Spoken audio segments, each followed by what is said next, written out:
start the video, bro, before I even get into my introduction, we gotta talk about some things, some very important things when it comes down to my channel, right? I've been told that, Sue, you're biased, you're a Naruto tard.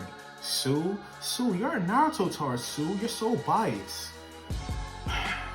Well, I think about it like this. One, everybody who knows who I am knows that I'm not a Naruto tard, right?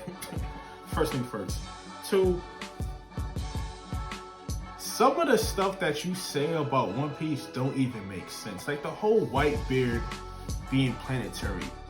As I recall, he don't have no feats that suggest that he could destroy Earth. And mind you, somebody brought up a really good point. A really good point. The One Piece world is massive, right? I'm not sure how big it is. I'm not sure if it's the size of Jupiter, our Jupiter. I'm not sure, right? I'm not sure how big the One Piece world is. I heard that it was anywhere between 4 to 10 times the size of our own planet, right? That's what I've heard. I don't know if it's actually true, right?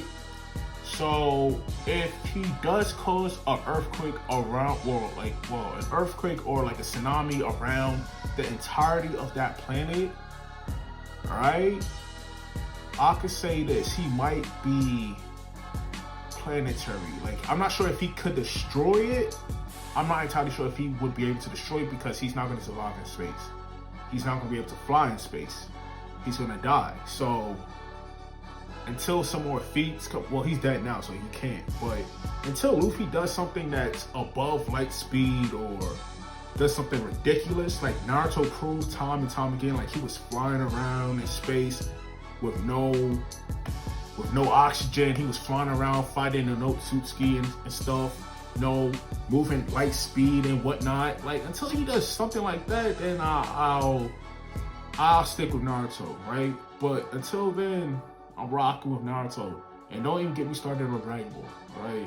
Don't get me started. Anyway, let's check this out. Subscribe to the channel if you're new. Make sure to subscribe if you haven't. Kai slammed into the once inflated body of Luffy in his Gear 4 form, a crackling fallout of Conqueror's Haki will be felt as all the air responsible for Luffy's size will be compressed and shifted to his right arm. This was it.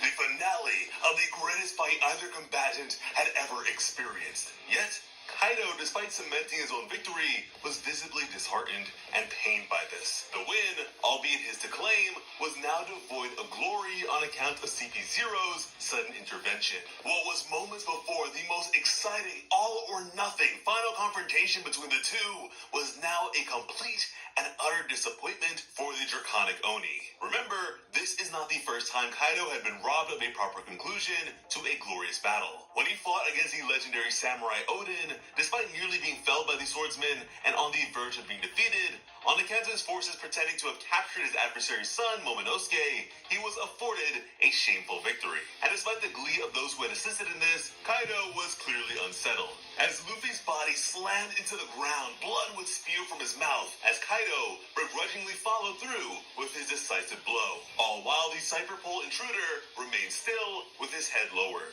He had successfully fulfilled the order issued to him by the Five Elders. Monkey-eating Luffy had been eliminated. I just want to know, right?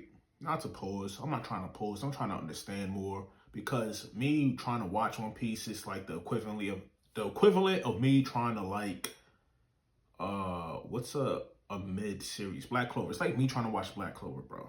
Like, I'm not gonna sit there and watch it. I'm not, honestly. So I look for other YouTubers to explain it to me, right? Like Plot Armor, which you want to sit here and do, right? So Luffy is reborn as a god, Devil Fruit Awakening, Joy Boy revealed. That's the name of his transformation? Joy Boy? That's what it is? Seems to be an impossible task intended to prevent the worst case scenario from coming to pass. More on that later. The other CP0 agents at that very moment would make their way elsewhere. And from this point, the air would leave Luffy's body as Kaido overlooked its escape into the infinite expanse. This pleasure was written all over his face, just before he had announced the ways of Wano Samurai when Luffy advocated for their strength. Yet by the look of things, despite being a man of such compromised morality, there was a sense of pride possessed by the behemoth that has now been wounded on yet another occasion. Now, Momonosuke would notice the absence of Luffy's voice immediately. And the voice being referenced here is not in the literal sense, but rather the voice of all things. An exceedingly rare ability that Luffy possessed to a degree unseen in any other, as he was able to not only hear the voice like Momonosuke does, he could also speak it. To have lost his voice is a very concerning circumstance indeed, as even while being rendered unconscious on account of Kaido's attack, and later drowning, Luffy still possessed the voice perceivable by Momonosuke. Luffy's body was now limp as he fell flat on the battlefield. Kaido was very clearly exhausted as he breathed heavily, still with a visible discomfort written all over his face. Meanwhile, Luffy was gone. His body was now devoid of life. Kaido had won. And now... So Kaido killed Luffy? Alright. Well, watch how Plot Armor does, Plot Armor is about to save Luffy right now. He got a whole new transformation.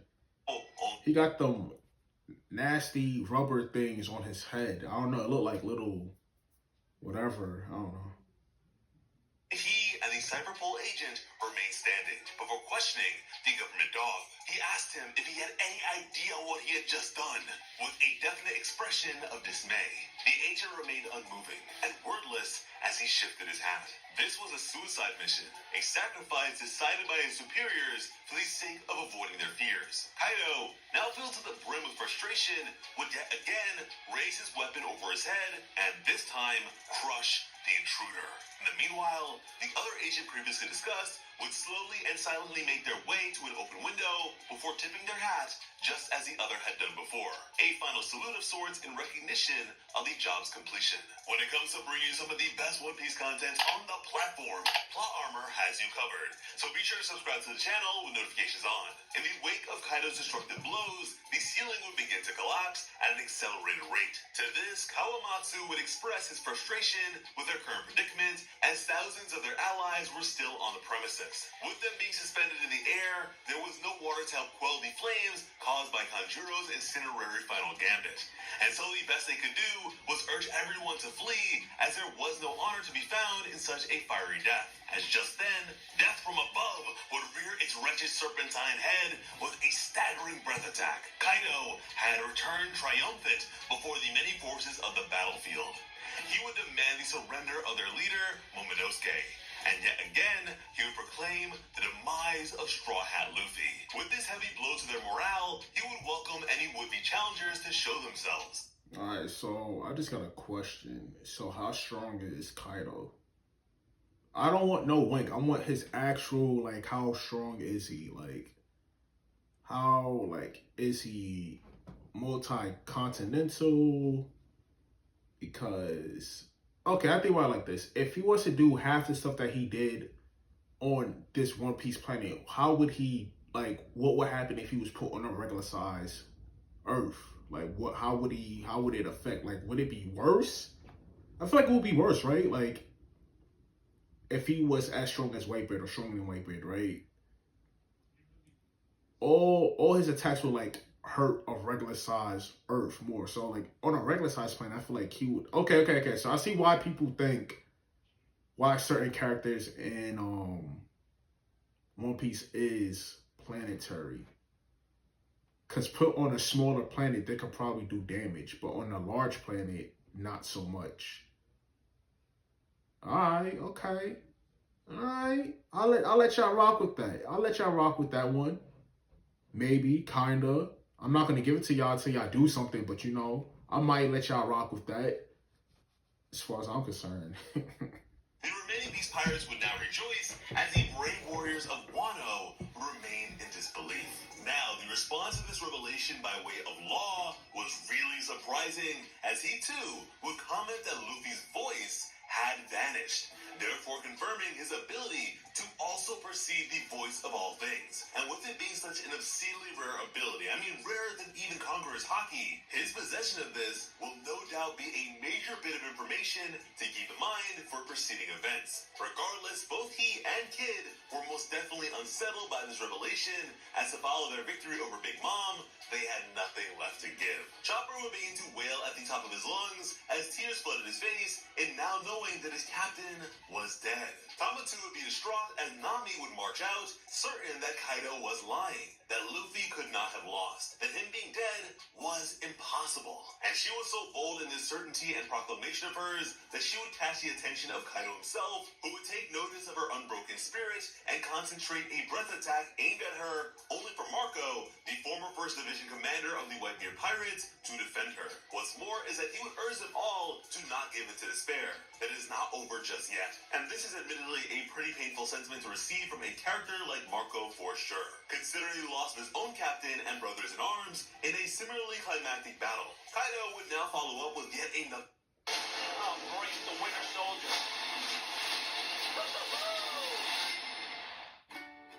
announcement that Onigashima would now descend upon the flower capital without delay, and he would refer to the cruelty of Orochi as soft in comparison to what he was willing to do, continuing by making it clear that Wano was nothing more than a massive weapons factory to him. Whether man, woman, or child, everyone in Wano was his slave. They were welcome to die only after their bodies wouldn't work any longer. Labor was the only thing left for them all to experience. They were disposable. And seeing as how they invoked his wrath by way of opposition, such an outcome should not be surprising. I'm not gonna cap, bro.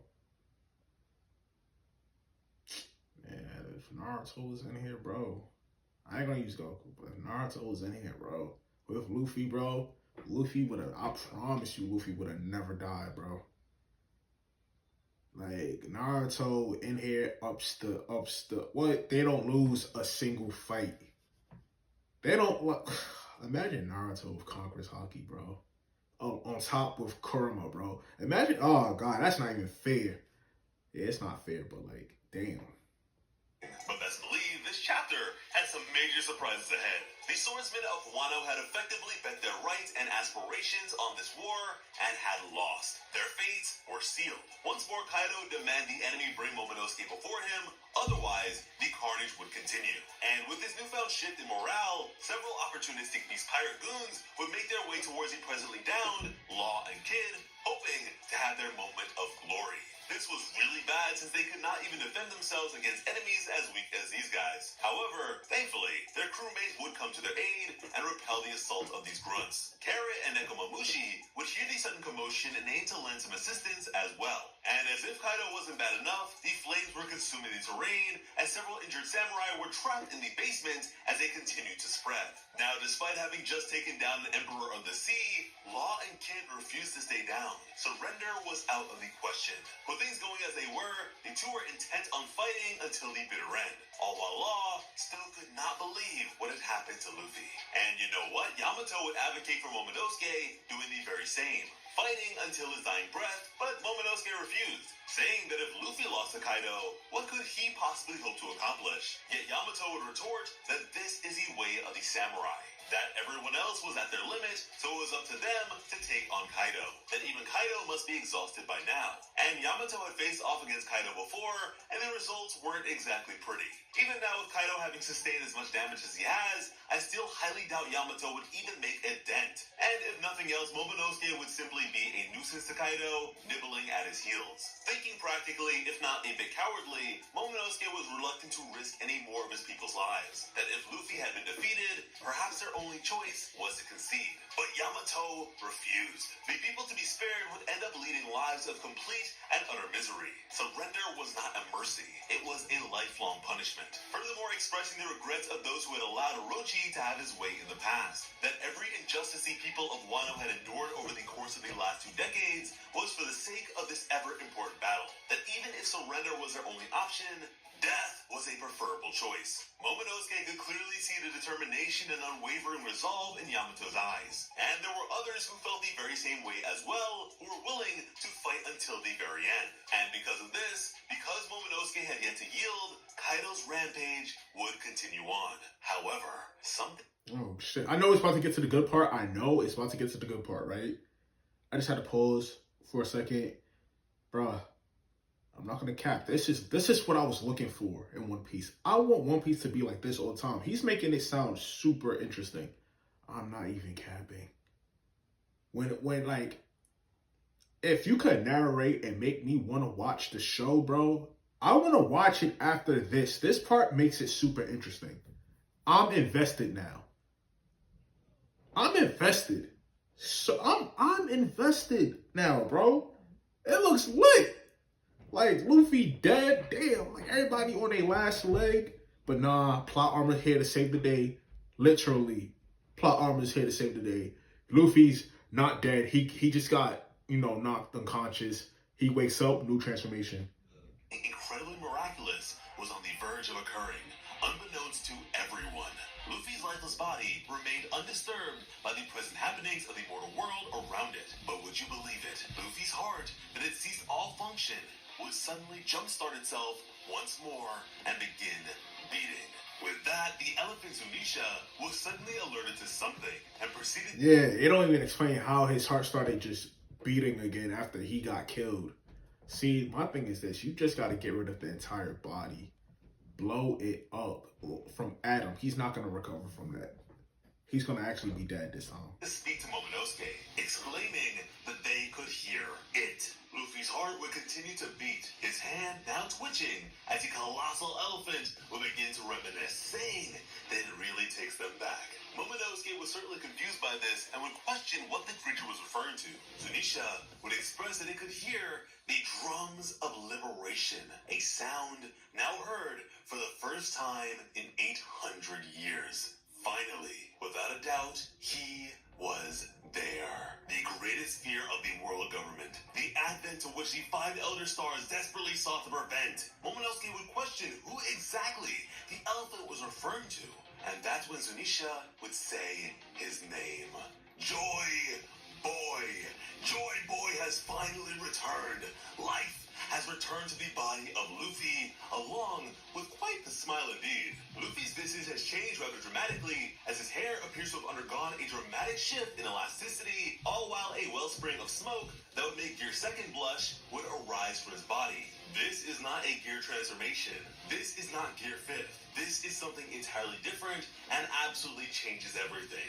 Luffy died, and with that, perhaps like Brook, his devil fruit has awakened. Yet in the same vein, This kind of sounds like the whole Naruto thing, but not as, it's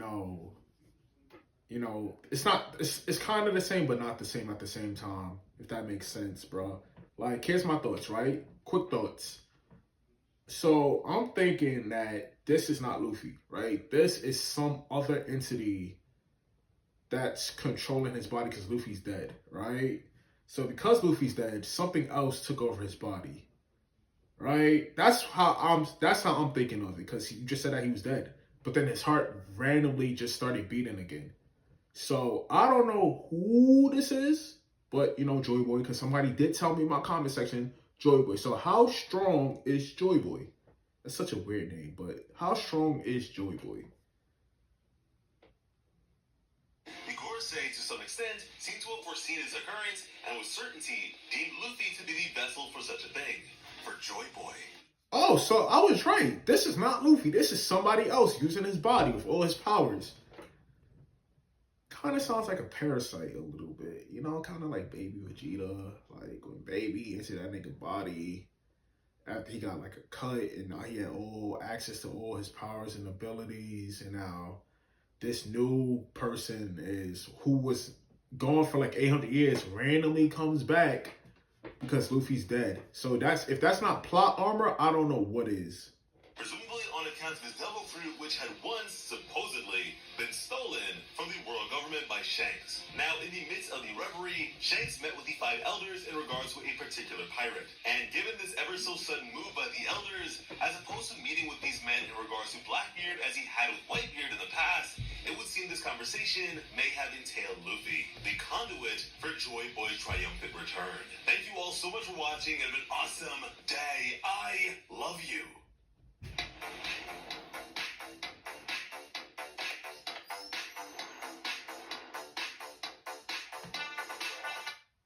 Alright, I gave this a thumbs up because I really enjoyed the video. And his narrating is really on point. So, this video right here is amazing. And I know nothing. Well, I'm not going to say I don't know nothing about One Piece. I know just a smidge bit of One Piece. Just a little bit. Not everything like how most people do. I don't prefer wankers who wank, you know, characters in their respected anime. Like, I lose respect for y'all because now you're just wanking and whatnot. But listen, let me know down below. What do you guys think? Is this Luffy, or Luffy's just actually, he's gone? And this is a new entity that's in his body, and Luffy's just Luffy's just a vessel. So it's kind of like a Boruto thing, where Momoshiki's inside Boruto type beat, or is it like that? How strong do you think that Joy Boy is gonna be? Will he be able to rival other characters in a death battle? Because that's what I'm interested in. The story right now, this part right here, this section right here, chapter 1043, has me invested. The chapters prior, I was not invested at all. But this moment right here, now I'm gonna sit here and read the chapters from 1043 and on to keep up. If you guys enjoyed the video, make sure to subscribe to the channel, please. It really helps out the video, helps out the channel, makes me more motivated to make more content and reactions too and whatnot. So, it's me, boy Sue. We're out of here, y'all. Peace.